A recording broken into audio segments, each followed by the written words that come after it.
Hello दोस्तों, आप लोग कैसे हैं? आशा करते हैं कि आप लोग बहुत अच्छे होंगे, मस्त होंगे और अच्छे से अपना स्टडी कर रहे होंगे। आइए कक्षा 10 का विज्ञान देखते हैं। 30 टॉप प्रश्न को देखते हैं। चलिए शुरू करते हैं। 30 बहुविकल्पी प्रश्नों को देखते हैं और यह क्वेश्चन एग्जाम में हर बार आता है। ठीक है, तो शुरू करते हैं। लिखा है कि अवतल दर्पण के सम्मुख ध्रुव और फोकस के बीच स्थित वस्तु का प्रतिबिंब बनता है। जब अवतल दर्पण में वस्तु ध्रुव और फोकस के बीच में स्थित रहता है तो उसका वस्तु सीधा, आभासी और बड़ा बनता है। ऑप्शन बी बिल्कुल सही आंसर है। अगला देखते हैं, दूरदृष्टि के निवारण में कौन सा लेंस प्रयुक्त होता है? तो दूरदृष्टि निवारण में उत्तल लेंस प्रयुक्त होता है। ऑप्शन बी बिल्कुल सही आंसर। आगे देखते हैं कि एक लेंस से 0.2 मीटर दूर रखी वस्तु के आभासी प्रतिबिंब व आवर्धन 0.5 है, तो यह लेंस होगा। तो कैसा लेंस होगा? यह आपका लेंस 0.2 मीटर फोकस दूरी का अवतल लेंस होगा। आप आवर्धन क्षमता और लेंस की सूत्र प्रयोग करिएगा, आपका फोकस दूरी यही निकल के आएगा, वो भी माइनस में। तो समझ जाइए कि फोकस दूरी अवतल लेंस का ऋणात्मक होता है। ठीक है, आगे बढ़ते हैं।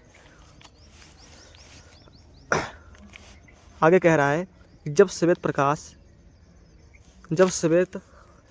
प्रकाश कांच के प्रिज्म से गुजरता है तो प्रिज्म के आधार की ओर अधिकतम झुकी प्रकाश किरण का रंग होता है।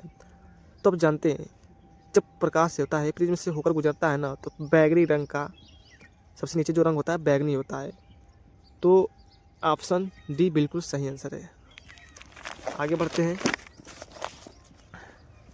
इसका क्वेश्चन देखते हैं। 5 नंबर कह रहा है कि R1 व R2 प्रतिरोध के दो तार समांतर क्रम में जोड़े जाते हैं तो इनका तुल्य प्रतिरोध होगा।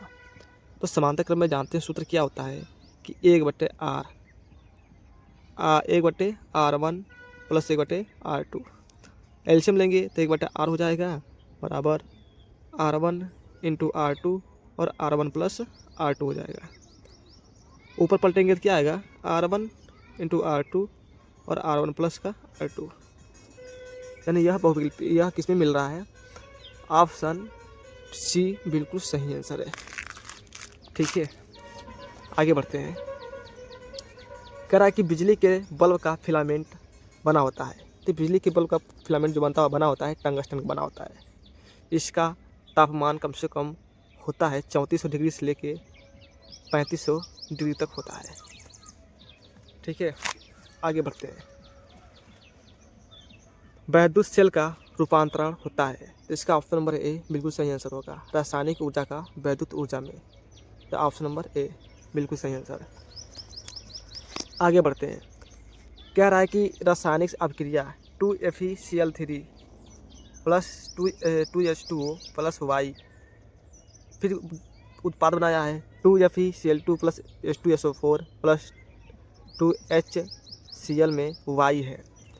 तो ये बताना है कि इस वाई जो है ये किसका स्थान लिया है, यस का, H2S का, कि SO2 का, कि Cl2 का। तो आप देखिए यहाँ 2 आयरन कितने? 2 हैं, तो इधर आयरन कितना है? 2 आयरन है। Cl3 कितने हैं? 3 है, तो इधर Cl3 3 है। इधर ऑक्सीजन कितना है? 2 है, तो इधर ऑक्सीजन 4 है। इसलिए तो 4 ऑक्सीजन लाने के लिए, अब उधर देखिए हाइड्रोजन कितने हैं? हाइड्रोजन तुम्हारा कितना? इधर 2, 2, 2, 4, हाइड्रोजन भी 4 है। तो आपका रहेगा सही answer SO2, option number C बिल्कुल सही आंसर। आगे बढ़ते हैं। कह रहा है कि निम्नलिखित में कौन सा अम्लीय लवण है? तो अम्लीय लवण जानते हैं क्या होता है? H+ साइन देता है, तो हमारा बी ऑप्शन बिल्कुल सही आंसर है, सोडियम बाइसल्फेट। फिर मैट में मुख्यतः होता है, कौन होता है?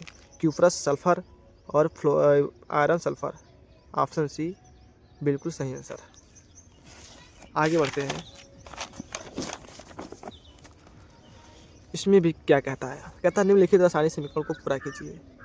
यहाँ दिया है PCl5 without CH3 COCl POCl3 plus HCl। आप यहाँ देखिए कितने फास्फोरस हैं? 1 है, यहाँ पर भी 1 है। क्लोरीन कितना है? 5 है, यहाँ पर क्लोरीन 1 4 1 5 5 है। तो कार्बन कितने हैं? कार्बन 1 2 कार्बन है तो 2 कार्बन वाला खोजिए। इसमें 1 कार्बन है, इसमें 2 कार्बन है, तो ये तो मिल गया। इसमें भी 2 कार्बन है, लेकिन ऑक्सीजन कितने हैं इसमें? 1 2 ऑक्सीजन है, तो इसमें एक ही ऑक्सीजन है, इसमें 2 ऑक्सीजन है, तो ऑप्शन नंबर बी बिल्कुल सही आंसर रहेगा। ठीक है, आ जाइए। उभयधर्मी ऑक्साइड है Na2O, MgO, Al2O3, डी वाला P2O5, तो इसमें से कौन सही है? ऑप्शन सी बिल्कुल सही है, Al2O3। ठीक है, ऑप्शन सी बिल्कुल सही आंसर है। आगे बढ़ते हैं। प्रोपेन का सूत्र होता है, प्रोपेन मतलब 3 कार्बन। देखिए 3 कार्बन कहाँ है इसमें? एक नहीं है, इसमें है, तो ऑप्शन नंबर बी बिल्कुल सही। हाइड्रा में प्रजनन होता है मुकुलन द्वारा, विखंडन द्वारा, खंडन द्वारा, तो हाइड्रा में प्रजनन होता है मुकुलन द्वारा, ऑप्शन नंबर ए। आगे बढ़ते हैं। पाइरूवेट के विखंडन की प्रक्रिया संपन्न होती है कोशिका द्रव में, माइक्रोकाइंड्रिया में, हरित लवक में, केंद्रक में, तो ऑप्शन नंबर बी बिल्कुल सही आंसर है, माइक्रोकाइंड्रिया में। मनुष्य में वृक्क किसी तंत्र से संबंधित है? पोषण से, श्वसन से, उत्सर्जन से कि परिवहन से? तो ये आपका ऑप्शन नंबर सी बिल्कुल सही आंसर रहेगा, उत्सर्जन से। अब देखते हैं। मेंडल ने प्रारंभिक शिक्षा प्राप्त की थी मंदिरों में, स्कूल में, गुरुकुल में, गिरजाघर में? तो मेंडल ने अपनी शिक्षा जो प्राप्त की थी वो गिरजाघर में प्राप्त की थी। आगे बढ़ते हैं। सवाल नंबर 18 देखते हैं। मादा जनन तंत्र किस भाग में लूप स्थापित किया जाता है? अंडाशय में, अंडवाहिनी में, गर्भाशय में कि योनि में? तो मादा जनन तंत्र किस भाग में लूप स्थापित किया जाता है वो ऑप्शन नंबर सी है, गर्भाशय में। आगे बढ़ते हैं।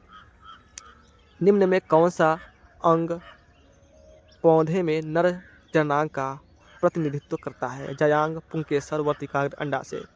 तो इसमें क्या है कि निम्न में कौन सा पौधों में नर जननांग का प्रतिनिधित्व करता है? तो पुंकेसर, ऑप्शन नंबर बी बिल्कुल सही आंसर है। आगे बढ़ते हैं। निम्न में से पर्यावरण मित्र व्यवहार कहलाता है? कौन कहलाता है? बाजार जाते समय खरीदे गए सामान को रखने के लिए कपड़े का थैला ले जाना, तो ले जाएंगे तो आपका कुछ बचत होगी, प्लास्टिक वाला झोला नहीं खरीदेंगे, इसमें कुछ लाभ हुआ। ठीक है, मित्र व्यवहार हुआ, तो ये भी सही है। फिर ये भी कह रहा है कि अनावश्यक ऊर्जा खर्च बचाने के लिए लाइटों तथा पंखों का स्विच बंद करना, तो जब ऊर्जा बचाएंगे तो स्विच ऑन कर रहे हैं तो आपका भी फायदा हो रहा है, तो ये भी सही कह रहा है। वाहन के बजाय विद्यालय तक पैदल जाना, वाहन के बजाय यानी वाहन से नहीं जाते हैं, पैदल जाते हैं, तो आपका ईंधन बचता है, पेट्रोल बचता है, जिससे प्रदूषण कम होता है, तो ये भी सही है। तो इसमें से सभी सही है, उपयुक्त सभी। आगे बढ़ते हैं।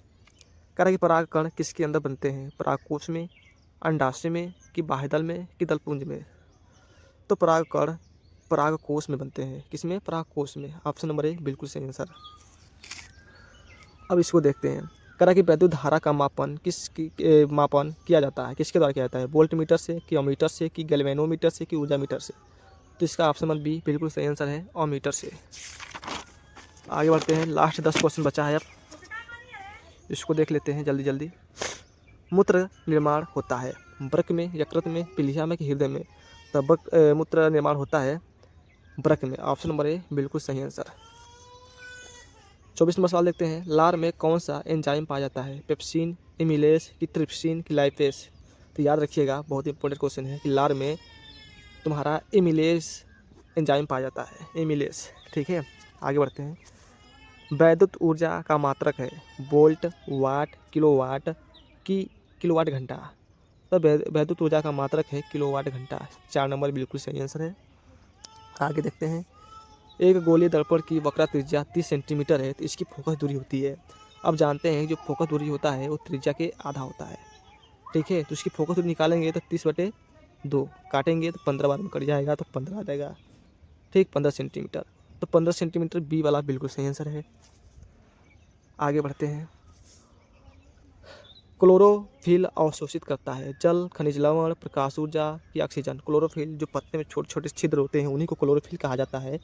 तो कौन सी चीज़ अवशोषित करते हैं? प्रकाश ऊर्जा, ऑप्शन नंबर सी बिल्कुल सही आंसर है। आगे देखते हैं सवाल क्वेश्चन को। जो विकास का सिद्धांत प्रतिपादित करने वाले वैज्ञानिक का नाम है? Charles Darwin, Gregor Mendel, Jagdish Chandra Bose कि हरगोविंद खुराना। तो आपका सही आंसर रहेगा चार्ल्स डार्विन। ठीक है, आगे देखते हैं 29 नंबर सवाल। मानव में भ्रूण का पोषण मिलता है अंडाशय से, प्लेसेंटा से कि वृक्क से कि फेलोपियन ट्यूब से। तो मानव में भ्रूण का जो पोषण मिलता है वो प्लेसेंटा नली से मिलता है, जो ठीक है प्लेसेंटा नली से मिलता है। आगे देखते हैं लास्ट क्वेश्चन। निम्नलिखित में कौन सी विषमपोषी नहीं है? फफूंदी, फीताकर्मी, ईस्ट, मनी प्लांट।